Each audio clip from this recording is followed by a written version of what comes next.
आगाज़ में हम देखते हैं गोकतुक सरदार ने कमांडर दियोजन और उसके आदमियों को अपने जाल में फंसा लिया था।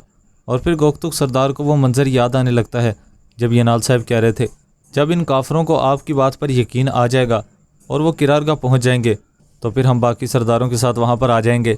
हम इन तमाम कुफ़ार को कत्ल कर देंगे और अपनी तलवार का इस्तेमाल करते हुए अपने झंडे को सर बुलंद करेंगे। इस तरह से यनाल साहब भी वहाँ पर गोकतुक सरदार के साथ शामिल थे और वो अपनी तलवार निकाल कर नीचे उतरते हैं और कहते हैं, हमला कर दो बहादुरों। इसके बाद वो चारों तरफ से वहाँ पर मौजूद बाज़ंतीनियों पर टूट पड़ते हैं और उनके आदमियों को वहाँ पर ख़त्म करने लगते हैं। यनाल साहब कहते हैं, कोई भी ज़िंदा नहीं बचना चाहिए। इधर दूसरी जानिब अल्परसलान साहब किले में खुफिया मुकाम से आगे बढ़ रहे थे। अताबे भी उनके हमरा मौजूद थे। वो लोग वहाँ पर बुज़ान को तलाश कर रहे थे जिसका पता कैकमिनोस ने दिया था। अल्परसलान साहब कहते हैं, लगता है कि वो लोग अभी यहाँ से भागे हैं। मुझे अभी अभी यहाँ उनकी बू महसूस हो रही है। और फिर वो मुसलसल आगे बढ़ने लगते हैं। इतने में ही वो लोग एक जाल के पास पहुँचते हैं और वहाँ पर एक जाल में फंसने से बाल बाल बचते हैं। आवर सिपाही कहता है, आपका शुक्रिया जनाब। अल्परसलान साहब कहते हैं, मुकाम मुकाम पर घात लगाई गई है, देखते हैं कि शायद कोई हमारा इंतज़ार कर रहा हो। इसके बाद वो लोग घात को पीछे करते हैं और वहाँ से आगे बढ़ते हैं। इतने में ही वो लोग एक मुकाम पर पहुँचते हैं। यह मीर बोजान का मुकाम था। अताबे कहता है, जनाब शायद इन्हें मालूम हो गया था कि हम यहाँ पर आएंगे। और फिर सब लोग वहाँ से जाने लगते हैं। इधर दूसरी जानिब दियोजन अपने आदमियों के साथ मिलकर अल्परसलान के आदमियों को ख़त्म कर रहा था। बाज़ंतीनी सिपाहियों की तादाद मुसलसल कम होती जा रही थी। अल्परसलान साहब के सिपाही वहाँ पर फतह याब हो रहे थे।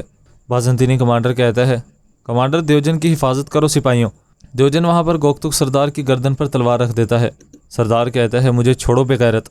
सब लोग वहाँ पर रुक जाते हैं। दियोजन कहता है, मेरा नाम रोमन दियोजन है। अब मेरी बात गौर से सुनो।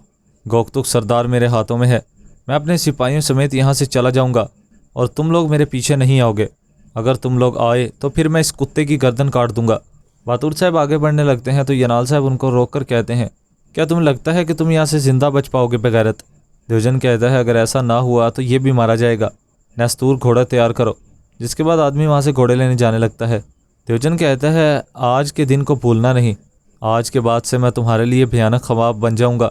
इधर अल्परसलान साहिब सुरंग में से बाहर निकलते हैं और कहते हैं, अगर हमें इस ठिकाने पर कोई ना मिला फिर भी हम उन्हें कहीं ना कहीं पर ढूंढ निकालेंगे। अभी तक उसे लगता है कि हम इसे तलाश नहीं कर सके, मगर बहुत जल्द हम उसे पकड़ेंगे और उसका सर कलम करेंगे।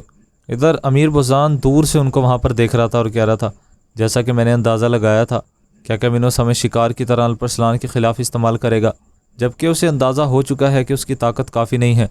जिसके बाद वो वहाँ से चला जाता है। अल्परसलान साहब कहते हैं, अताबे मुझे एक ख़ास मसला निपटाने जाना है, आप लोग किरारगाह वापस चले जाएँ। आवर सिपाही कहता है, जनाब। अल्परसलान साहब कहते हैं, मैं ज़्यादा दूर नहीं जाऊँगा, आप लोगों के पीछे ही वापस आ जाऊँगा। इसके बाद अल्परसलान साहब वहाँ से चले जाते हैं। इधर दूसरी जानब हम देखते हैं दियोजन कमांडर गोकतुक का फ़ायदा उठाते हुए वहाँ से फ़रार होने लगता है। इतने में वो अपने घोड़े पर सवार हो जाता है। यनाल साहब वहाँ पर एक तीर को खींचते हैं। बहादुर साहब कहते हैं, ऐसा मत करें जनाब।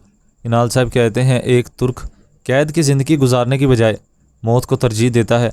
बहादुर साहब कहते हैं, अगर किसी को पता चला कि आपने तुर्कमान कबीले के सरदार को मारने की कोशिश की है तो फिर तमाम सरदार सल्जूक महल में जमा हो जाएंगे। यनाल साहब कमान नीचे कर लेते हैं। इधर दूसरी जानब हम देखते हैं किले के अंदर अल्पागुत कहता है, जनाब आप कहाँ पर जा रहे हैं? कैकमिनोस कहता है, मारिया को अल्परसलान के बारे में कुछ पता चला है, वो मुझसे मिलना चाहती है। अल्पागुत कहता है, अगर आप चाहें तो मैं आपके साथ चल सकता हूँ। कैकमिनोस कहता है, नहीं, ज़रूरत नहीं है, तुम यहीं रहो। इसके बाद वो घोड़े पर सवार हो जाता है और वहाँ से रवाना हो जाता है। इधर मारिया भी जंगल के अंदर मुसलसल आगे बढ़ रही थी और इधर दियोजन अपने आदमियों के साथ गोकतुक सरदार को लेकर किले में दाखिल होता है। सब लोग वहाँ पर आते हैं। शहजादी कहती है, ये सब कुछ क्या हो रहा है? दियोजन कहता है, इस झूठे ने हमें जाल में फंसाया है, हमारे इतने सिपाही इसकी वजह से मारे गए हैं।